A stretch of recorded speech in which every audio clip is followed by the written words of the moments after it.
Tim, we got Corey on the line. What do you want to ask him? What's your number one piece of advice for an aspiring real estate investor? The better you can do the due diligence, the better you know the markets that you're going to be buying in, the better are you going to be successful. I'm Brian Briscoe, host of the Diary of an Apartment Investor podcast. And this podcast is different than everything else out there. I bring together a new and an experienced investor on each episode, and I let the aspiring investor ask the questions that they need answered.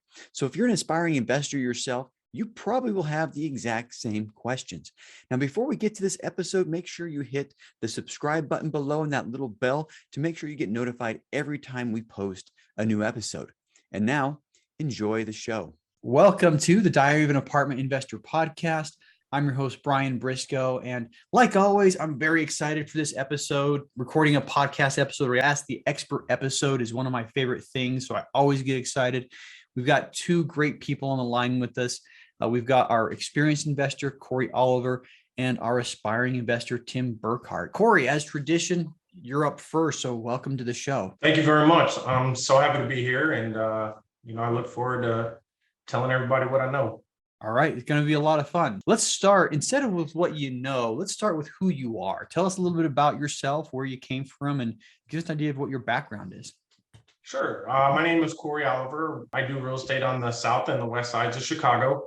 It's me and my dad. We started this business back in 2002 as flippers, shifted from flipping in 2005, and we've been owning and managing multifamily properties. I started our business plan when I was in my undergrad. Once I finished that, I ended up getting my master's in business, but I really wasn't all that into real estate starting off. I wanted to go, my undergrad or my master's is in sports management, and so I wanted to be a sports agent. I'd always had this idea of I wanted to try to help break that cycle of professional athletes going bankrupt within 5 years of finishing their professional careers. And so I ended up becoming a licensed NBA and international basketball sports agent. And I did that for a short amount of time, only to realize it's not our fault that they're going bankrupt. They don't listen.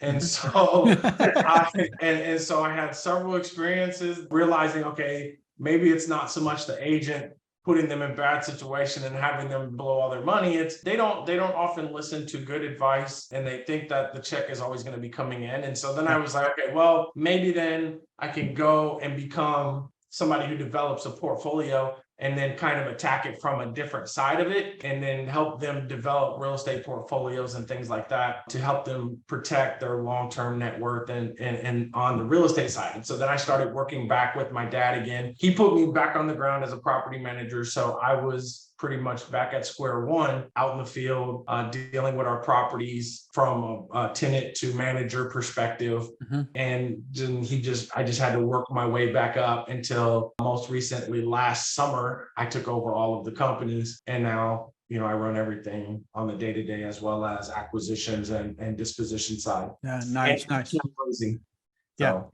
So now you're running the show. I liked what you said about the NBA guys just not listening. And something I've noticed is there's a lot of times in my life where people give me good advice and I have said, okay, well, that applies to somebody else, not me. And then finding out later that, oh my gosh, I really should have taken their advice. I see that a lot, and I see that in my kids a lot. So, I mean, when you said that, it's just like, yeah, sometimes you're giving really good advice and you're like, yeah, you know what? Doesn't apply to me. I'm special. Yeah. Funny you mentioned that. Yeah. So investing in Chicago, I don't think there's been a lot of people on this podcast who have invested in Chicago. Tell me why you like investing in Chicago and what are the benefits? Well, I mean, it's hard, I'll be honest with you, but I like it. So we're what's called a NOAA investor, which is naturally occurring affordable housing investor. We invest with the purpose of trying to preserve affordability within our community that we grew up in. We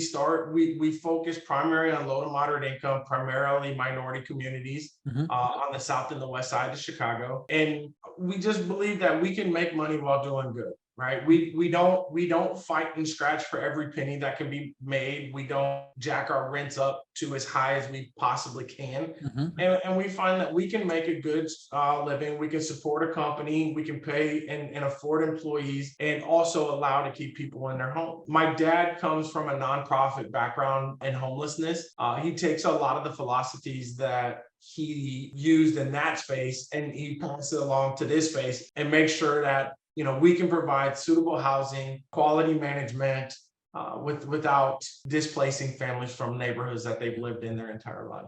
Yeah.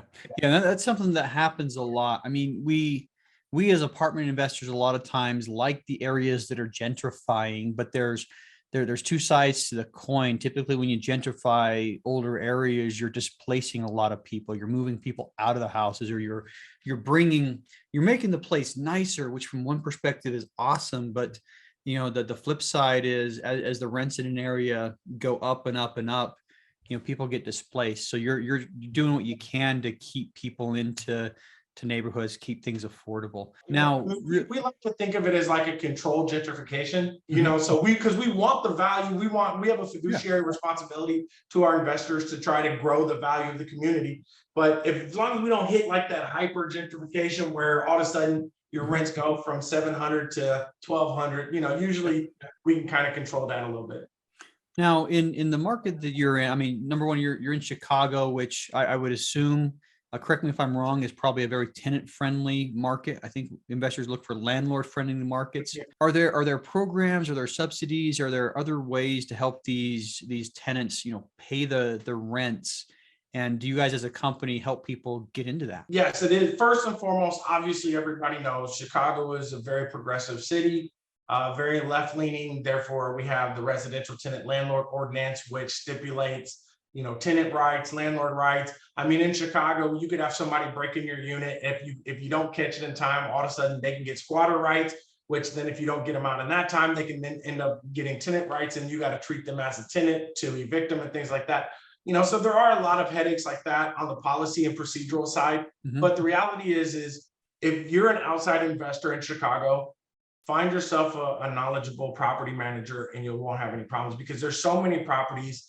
I mean, we have a lot of people, like I manage for a lot of people who come from like New York, California, international, where in their low income communities, they're getting a 4 cap. And in Chicago, they're getting a 9-10 cap, the value is there to get it. And the great thing about Chicago is like, you can buy 50 apartments under one roof, easy, right? 20 apartments here, 30 apartments here. Like that's how we're built, right? So buying a multifamily building in Chicago is really, I mean, you can fall asleep and land on a multifamily building, which makes, I think, Chicago unique in that regard. Yeah. I think though, like the biggest thing to survive investing in Chicago is just how well you actually help. And I mean, I guess that's anywhere, right? Like how well you have operators that are managing the day-to-day of your building. And then the great thing about Chicago is like, not only do we have like Section 8, but we have probably 50 other smaller subsidies that will subsidize rent for people, and so like you can go to the Chicago Low Income Housing Trust, they'll pay up to 75% or 70% of somebody's rent. You have like All Chicago, which is kind of like a subsidy brokerage house, and their programs will pay 100% guaranteed rent, for their participants. And then in the event that a tenant does have a portion and the tenant doesn't pay their portion, you can go to their program officer and you can get reimbursed by the subsidy for the tenant portion. And then also if the tenant tears up the unit, you can occasionally get some recourse from that as well. You submit some pictures and they might cut you $2,000-$3,000 to help you with the unit turnover as well. Yeah. So, I mean, a lot of that kind of stuff, does also make it easier. But again, as anybody who deals with subsidies understands with the paperwork and sometimes the slow moving machines, it adds a different element. And so having somebody who's also experienced with that helps quite a bit. Yeah. And that we have, I mean, we don't have near the unit count you guys do, but we do have one small property that is, 100% Section 8. And, knowing the rules, knowing the laws, they always pay their bills.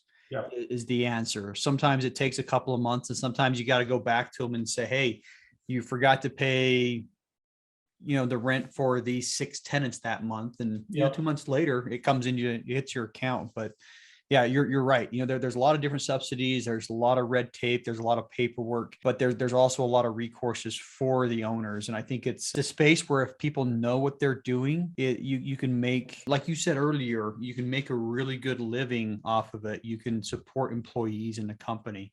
But some people, a lot of people, I think, shy away from it more because of the unknown than anything else. Yeah.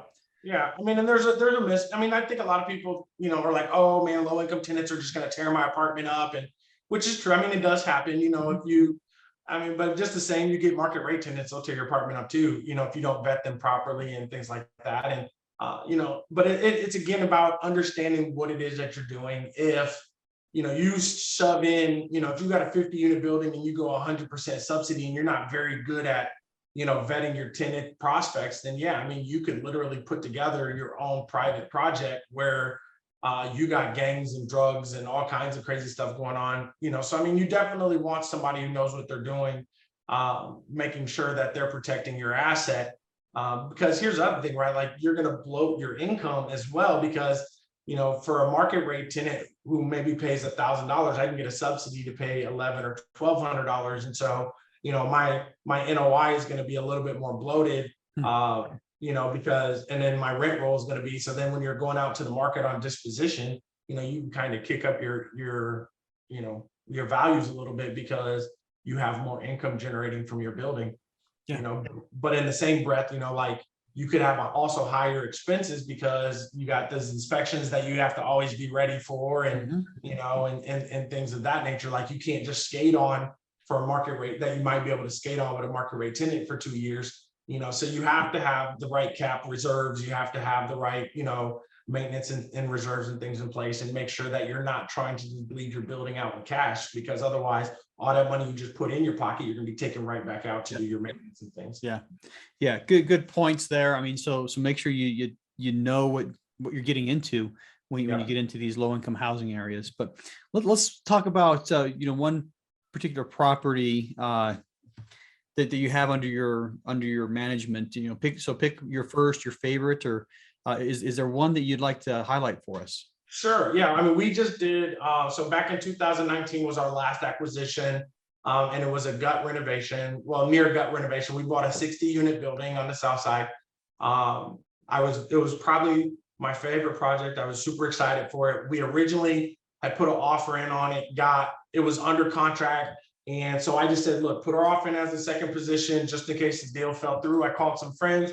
I found out that the deal was rocky, so I got pretty confident that we were going to get it. And we ended up getting it.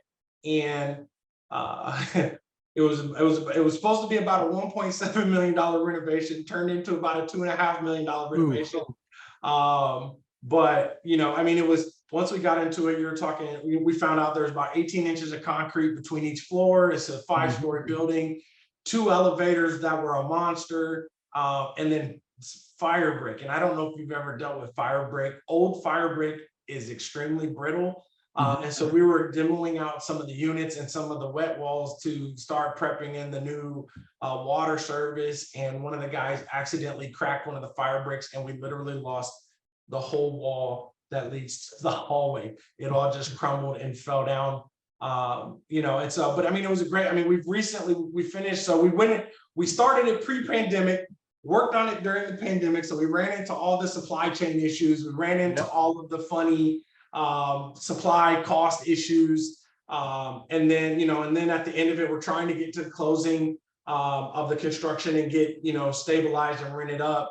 And we ended up, and so now the building is stabilized. We were at 100% occupancy. We just turned over a couple units. But I mean, and we have probably about a 30% additional, maybe 40% additional equity in the building based on the last appraisal on it. Yeah. So one question I'm dying to ask. You said you had a 1.7 million CapEx budget, ended up spending closer to 2.5. How did you guys adjust? How did you guys, make up that difference, going through the process? Well, we had an investment partner on the deal where, we had to put up a little bit extra money. They had to put up a little bit extra money. And then we also had, I think it was either 10 or 15% contingency that was given to us by the loan. Now, the great thing about it was we were only about 13% equity on the deal at the close. So we had additional equity. We had originally raised to be at 20% equity. But because when I structured the deal with our lender, they have an energy program that we were able to partner with that reduced our capital expenditure on the front end of the deal as long as we did high efficient MEP systems and things like that. And so we were able to then replace some of the equity on the front end of the deal and put it back in on the back end of the deal for the construction. So it ended up, so I mean, we're still under 20% equity on the deal. We're a little bit higher than what I wanted us to be at, but we were able to kind of structure in that way to get us to the finish line. Nice. Yeah, a lot of people, I mean, if they went from a 1.7 to a 2.4, some people would be in trouble if that happened. But you guys had some flexibility, you had some contingencies built in, and sounds like you reached into your back pocket a little bit as well. You and an investor to make that work out. Yeah, I mean, I was scared. I'm not gonna lie, having to go and talk to my dad and our partner investor and say, hey, my construction budget is off by $700,000, is not an easy conversation. Right. But the fact that, I was able to rerun the performance and show them that the value was still there and show them, hey, I know we had talked about you guys being able to keep this equity on the front end, but, this is what we're going to have to do to make it work on the back end. And then the cash flow for them has been very good. So, and it was an opportunity zone deal. There was a lot of benefit for that. And with it being in an opportunity zone and our investment partner being an opportunity fund, they had some capital that they had to spend anyways. It just, to be honest with you, I would never structure it like that ever again. It just kind of worked out that way. It was fortunate. Yeah. Yeah. And you know what? It's one of those, when there's this philosophy of when you have a good deal, the money's going to come. And I think that it's for the newer people in the business, it's probably the biggest lie there. But you guys already had investors, you already had people, you already had the structure, you already had everything built up, and you were able to show them that it was a good deal. And I think this is where that statement's true. You're able to show people that it was still a good deal, and you were able to be able to get the capital you guys needed to redo things. And that's where I think that statement's true. And I mean, Tim heard me last week in Chicago, actually, at the GOB Network conference, say that that's the biggest lie in the world. But, I'm going to asterisk that and say, yeah, for the new investors. But right. That said, I mean, you've talked a little bit about your motivations earlier, but if we can distill it down and focus, what is your motivation? Something I call your big burning why for what you do. Yeah, I think that's the easiest question, right? Like generational, is my number one for my family. Putting my family into a position to where money is never an issue. And coming from, my parents divorced when I was young. My mom's inner city teacher. My dad was a nonprofit. So we weren't ever like hurting, but money was always kind of at the front of our brain. It's always been, an idea of, okay, how do we build generational wealth so that at the end of the day, we can take care of our family and that everybody has what they need. And I'm not talking about like just some, audacious numbers. We're trying to become, billionaires or anything, but generational stability wealth where, my kids can pass these buildings on and they'll pay for, and they can continue on the cycle of stabilizing their families in the future. That's my why, and then if I had to do like a why, part B would be, community stabilization, is a big thing. We have a lot of investors coming into Chicago, buying up land, and you're seeing these stabilizing communities, because they're just coming in, trying to squeeze every dollar that they can get, and then they're disappearing regardless of what happens to the families and things like that. I want to help be a stabilizing factor in the communities that help raise me. Yeah, I love it. I mean, generational wealth is one thing, but I like how you're able to do that while stabilizing communities and keeping people in their homes and, protecting the people, so to speak. Anyway, thanks for that. And last questions for you before we bring Tim in. What's next for you? Well, we're working on our biggest deal to date. We have a low-income housing tax credit deal that we're working on the west side. It's going to be we think about a $50 million deal, 111 to 125 units. The building is a hotel. We're going to change it into affordable housing with some commercial on the first floor. And so we just got the PSA pretty much wrapped up. And so now the next 12 months is going to be raising the capital to get that done. And then it'll be another, that'll take about a year, and then it'll be another year of actually putting it together and getting it back together, which this building has been, has a lot of historic value for this community in West Garfield Park on the west side. And, we think that it's going to bring in investment dollars in and around it for years to come. And so we really think that this can be an anchor to a growth for a community that's seen disinvestment for like the last 30 or 40 years. All right. Love it. Love it. Wish you the best of luck in that.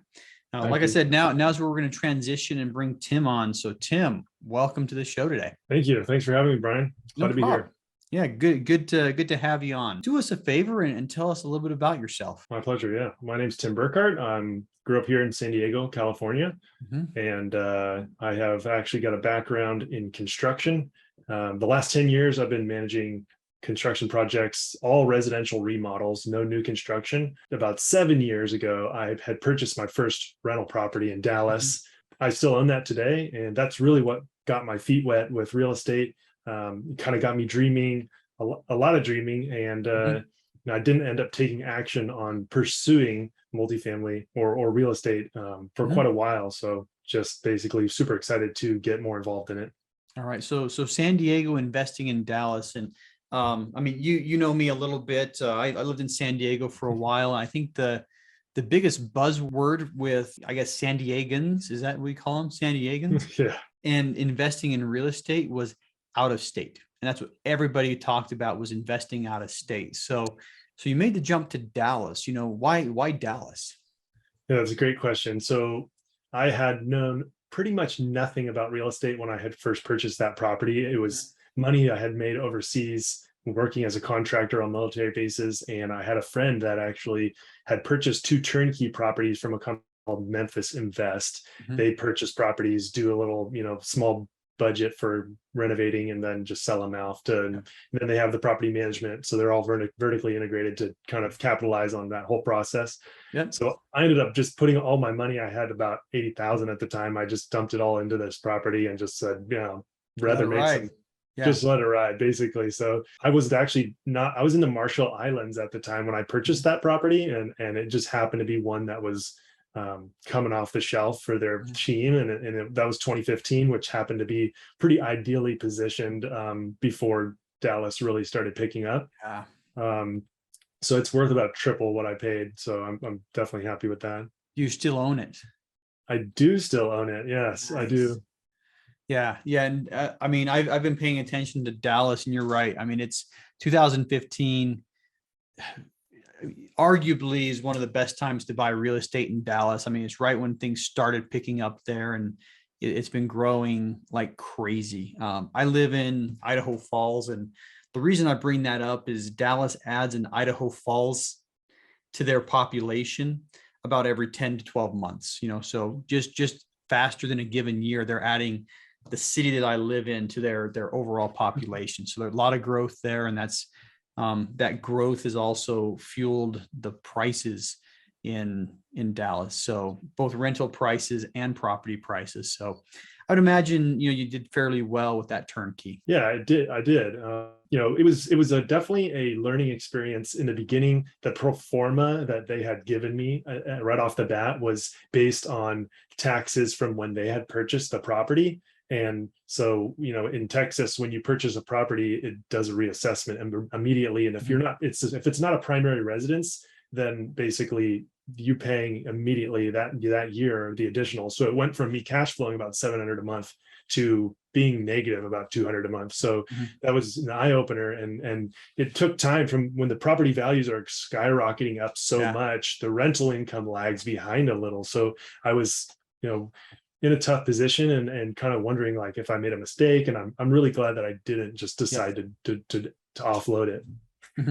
Yeah. And I had something similar with one of my investment properties, actually in San Diego, but bought a place without doing my homework really. And, we ended up coming out of pocket for quite a while on that property. But when we sold it, we netted a large sum of money. So it's definitely worth it. But yeah, I think that's true of a lot of people's first investment, especially in single family.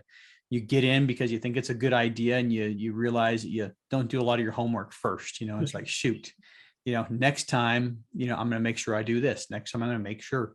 So it's a lot of goodness there. So let's talk about, where you're going and what your goals are in multifamily right now. Yeah. So it's been about 7 months. So I would say from the time that I purchased that property for the last 7 years, I had spent a lot of time during the construction that I was doing full time, dreaming about multifamily, dreaming about real estate, really had an entrepreneurial spirit. But the way that our culture is just pushes the 9 to 5. And I never pulled the trigger. I had a lot of time of dreaming, researching, looking through markets, and I didn't have the education, the finances, or the understanding how to pursue it. And then just at the beginning of this year, I just decided that I'm done dreaming about this. I'm going to take action and I'm going to make this reality. So at the moment, I actually am partnered with a team working on a project in Kansas City, which is a hotel conversion. We can talk about that, later on in the podcast. But in terms of my direct team, we're looking for properties in the $2 to $7 million range in a couple of different markets, and we're just looking to get our feet wet, do some joint ventures and kind of just learn the process without having too large of units and too big of a team to be able to manage and all that. So that's kind of where we're headed at the moment. Love it. I love it. And I'm fortunate to know several of your team members. So, it's been fun getting to know you guys and following your progress here. So one last question before I hand you the mic and let you ask questions, but what is your big burning why? My big burning why is very similar to Corey's. I have, so I'll back up a little bit. Rich Dad, Poor Dad really changed my life. So the person that was helping me do general contracting was actually a really close friend of mine. And he was kind of like my rich dad. And my father, my biological father, was a corporate, worked in the health department of San Diego for 25 years. And he was a nonprofit guy. He worked for some nonprofits at both my parents, and they just had no understanding of investments and how to really take on the financial journey and be able to really build wealth. And they've given so much back to my sister and I and our family. And I want to be able to just retire them like for real, so they don't have to worry about medical. They don't have to worry about housing. They're currently renting a property here in San Diego.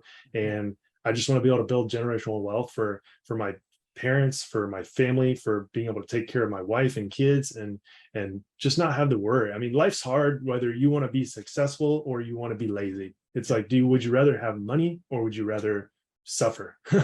So I choose the successful side. Yeah. It's something I realized a long time ago, is, money's a tool, and you're able to help a lot more people with more money. And that's something that I think it took me a while to realize is, sometimes me growing up, and I don't remember exactly what it was you said that triggered this in my mind, but me growing up, I had some different thoughts about money, and I kind of had a envy of people with money and maybe a little bit of a dislike for people with money. And one day I just realized that, the money's not evil. The more you have, the more good you can actually do. Anyway, that said, I'm going to shift gears one more time. And Tim, I'm essentially going to hand you the microphone. So, Tim, we got Corey on the line. What do you want to ask him? All right, Corey, I love your story. I love the journey that you've been able to make and the impact that you're making on the community, like having that selfless focus where you care, you have this balance between wanting to do good and also do well financially. I think that's fantastic to hear.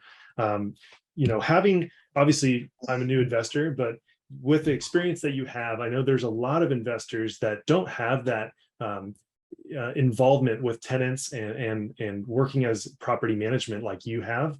So I'd love to hear about some of your perspective on, investors that might not have that experience and how that could, or some things that you have to say about that angle that might be helpful for people.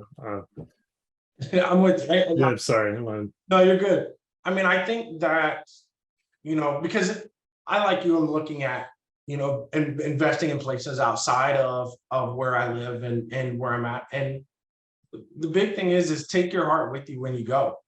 Take those things that are important to you in your community and make them important with the people that are going to be managing or affiliated with you wherever you buy, so if you guys get a 20 unit building or a 30 unit building, or with your building that you guys are working on in Kansas City, make sure that the people who are going to be managing the day-to-day and dealing with those people have the same core values that you have, and that you would be comfortable standing next to them and hearing what they're saying, and that would be the thing that I think you can always transfer, because there's going to be management companies in every city, and operators in every city that they're not gonna have the same values. This is only going to be for money for them, and like those type of people, they just don't really do a good job, and it's only a matter of time before they're losing your money, and they don't care because it's your money. They're charging a fee for a service, and you don't want that. You want somebody who's gonna, they're gonna care about your money just like it's their money. They're gonna care like your building just like it's their building, and so if you take, like I said, you take that mentality with you, I think you'll be fine. Yeah, that's something interesting. I mean, you look at the leaders of the world, and the leaders bring their climate with them, right? And so it's just a thing about, leading the team that you're with and being able to make sure that you hire the right people who can have that climate that you want, who can have that same philosophy that you want. And I appreciate what you said, Corey, there. Makes a lot of sense. Hire the right people who have the same philosophy and who can institute the same climate that you want in your investment. Right. Well, back to you, Tim. That makes sense. Yeah. So let's see here. I have a couple more questions for you here. One here is, what's your number one piece of advice for an aspiring real estate investor? I mean, I would say due diligence, right? Like due diligence. Don't trust the real estate brokers in any of the communities, right? I mean, to be honest with you, like I get OM sent to me all the time. I look at offering memorandums all the time, and you have to remember that their job is to sell buildings. The better you do diligence, the better you can price a deal, and the easier it is for you to walk away from it when the numbers don't make sense. I see so many people in here buying property, especially right now here in Chicago. We got out of town investors who are so far over their head, paying way too much money for properties. And all of the local guys are just sitting back and like, that's not worth that. That's not worth that. That's not worth that. And we're just sitting here waiting because we know like the market is going to shift and they're no longer going to have the value, so the better you can do the due diligence, the better, the markets that you're going to be buying in, the better are you going to be successful. Yeah. I love it. I love it. The thing that I'd add to it, I mean, in addition to the due diligence piece is, you can extend that to everything, due diligence on every aspect of the business, due diligence on partners, due diligence on property, due diligence on the business plan, due diligence on, how to attract investors. I think that's a key piece that, some people overlook. Some people, I think, do what we did, Tim, with our single family investment properties, where you buy something first and then figure it out later. But, really the due diligence is huge. Right. Yeah, that makes sense for sure. I learned that lesson on that single family. That's for sure. For sure. So looking back, Corey, what would you have done differently to get where you are today quicker?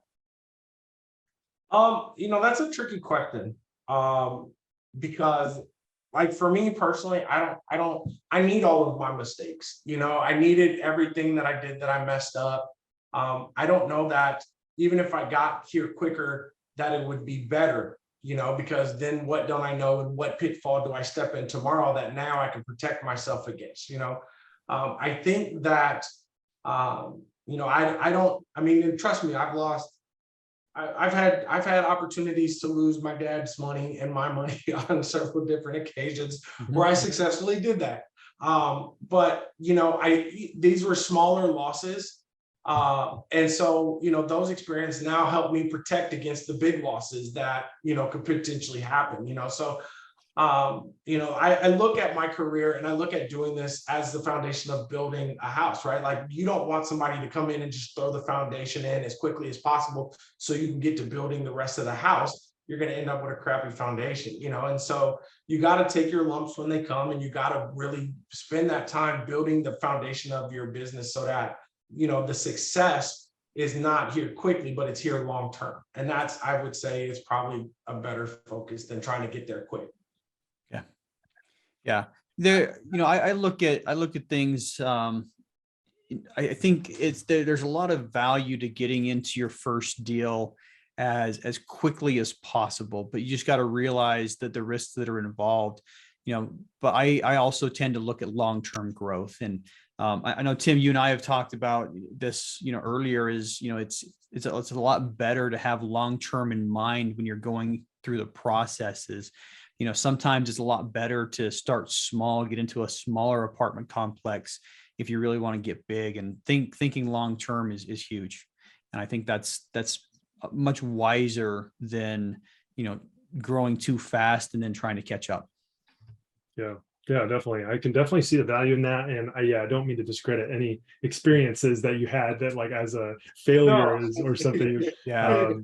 But I think you did touch on a good point that I wanted to bring up, though, is that, you said you've had some key moments where you might have failed, I guess, right? It was a learning experience for you. So what do you feel like has maybe been one of your biggest learning experience or failures that really taught you a fantastic lesson in this industry? Yeah. So when I was first back into it, and we had a few single family homes that we still had in our portfolio. There was one that was just in the neighborhood I just didn't like going to. It was, if I couldn't get there by like 2 or 3 o'clock, it was always something going on after that. And so the tenants had moved out, and it was a vacant house. And it was in the winter, and it was probably 3 or 4 days before I made it over there. And when I got there, the whole house was flooded. The basement probably had about 12 to 18 inches of sitting water in it. The ceiling had fallen down from a little 1/4-inch crack in an elbow pipe in a bathroom on the second floor. And because I hadn't been there in so long, like, the problem was just magnified. And fortunately the house was fully insured, but, again, like, I'm sitting there, all the wood floors had buckled up. The ceiling was sitting on the floors, and we had just turned this house over to prep for new tenants, so it wasn't like, oh, these people had just moved out and we were going to have to put this. It was literally $75,000 to put this house back together. And so that story taught me is there are no little things in this business, right? Every single little thing that exists can quickly become a big problem if you don't properly tend to it, and you don't properly take care of those problems. You can't put band-aids on problems. You can't short-term solution, major issues. You got to go in there, and even if you don't like it and it's not fun and it's uncomfortable, you just got to go in and you got to deal with it head on. And you can't take the ostrich approach and just hope that everything is going to be okay. And so, I think that's probably one of the hardest lessons, because at that time, I was fresh into it, and I thought my dad was going to kill me. And, I thought the whole world was over, but it ended up working out to be okay. The insurance helped us get it back together. We got tenants in there. We ended up selling the house, and everything ended up being okay. But, in that moment, the world felt like a really heavy place, and it felt like something that I wasn't going to be able to overcome. And, but it just reminds me every single day, it reminds me to just, every small problem, every small thing is something that has to be addressed. Because if you leave it alone, it'll really turn into something big. Yeah. Yeah. When you're managing stuff, here's my takeaway. People talk about investing passively. When you're on the GP side, there is no passive about it. You've got to be proactive and make sure that you're nipping those things in the bud. Great example. And thanks for sharing that. I think I learn more from people's, failures than, successes in many cases. Yeah, that's my last question for now. Well, perfect, because we are just about out of time. So I was going to tell you had no more time for questions anyway. But so here we go. Last question for both of you. And Corey, you get to go first. How can listeners learn more about you? They can always reach out to me. I'm not a huge social media user. I mean, I am on LinkedIn and I'm on Instagram at Big CO16. And our company's email address is www.simpropertieschicago.com. Or they can email me at c.oliver@simpropertieschicago.com. All right. And we'll have links to all of that in the show notes. Tim, same question for you. How can listeners learn more about you? Yeah, so LinkedIn is probably the best spot besides email or phone. And my LinkedIn is just at Tim Burkhardt, and there's 30 Tim Burkhardts on LinkedIn, so it won't be that hard to find me. I got a blue suit and bald, so you'll see me there. And then my email is the word builders with no vowels, and then capital.com. So tim@builderscapital.com. And reach out to me those methods. That's going to be the best.